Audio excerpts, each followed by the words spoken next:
Welcome to the Cat Dad Show. My name is Scott Colby. And have you ever wondered how a human's state of mind can affect your cat? It's an interesting question. You may not have thought about it, but it can. And that's why I'm pleased to bring you a clip of my interview with Dr. Amaya Espinola. She was a guest for my Feline Wellness Summit. Dr. Amaya is a cat specialist and holistic vet.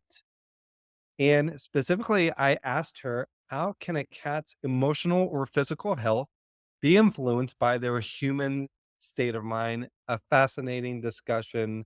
Again, this is a clip of my interview with Dr. Amaya. If you want to listen and watch her entire interview, as well as interviews with 20 other feline wellness experts, just go to felinewellnesssummit.com. You can grab a free ticket, but for now, enjoy this clip with Dr. Amaya. Well, it's an amazing question to start. This is not a beginning. No. We'll start with something a little comprehensive and then we'll rewind it a little bit here. Okay. Um, so the emotional actually, most of the clients I've seen the past year were all and actually after the pandemic, they were all, emotionally related to what the human was, going through at that time.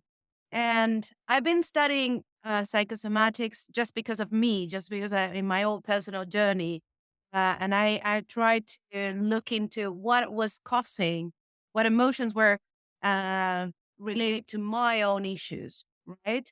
So when I started investigating this in cats, when I saw that, for example, somebody had three cats, the same three cats suffered the same issue.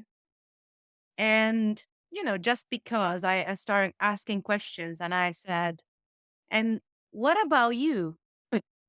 And they were like, yeah, I also have, digestive issues. I usually have, polyps in my intestines because this is how I find out. It was some IBD issue that was spread through three different cats with three different symptoms. It was not exactly the same illness, but they all share a bit of what was going on. And she said, yes, I suffered a lot of polyps and other, difficulties with my intestines and everything else. And then I was like, okay, this is a systemic problem. This is not just you.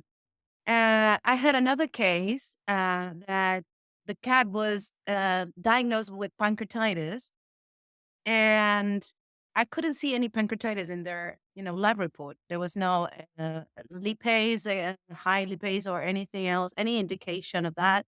But the cat was vomiting. And when I started talking to the guardian, I realized she had emotional issues with her partner. Hmm. And actually, when she separated, the pancreatitis disappeared. Okay. And in the end, I was like, that was not my intention. I'm sorry. Yeah. Good, good.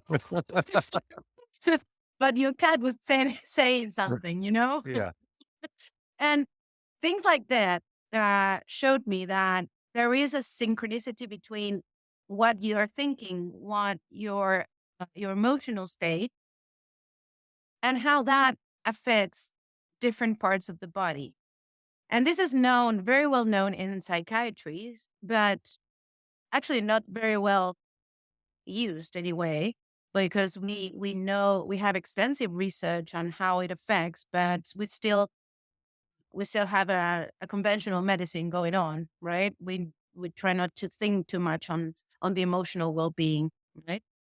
Uh, but there are you can get psychosomatics from what part of the brain has been activated and what organ. You can actually tell which organ is going to be affected if you can tell what part of the brain has been activated, right? And or you can see, for example, certain symptoms that it's more environmental, that it's your nervous system, it's your adaptation to the environment. There are different ways to get into this and understand why all those cases happened.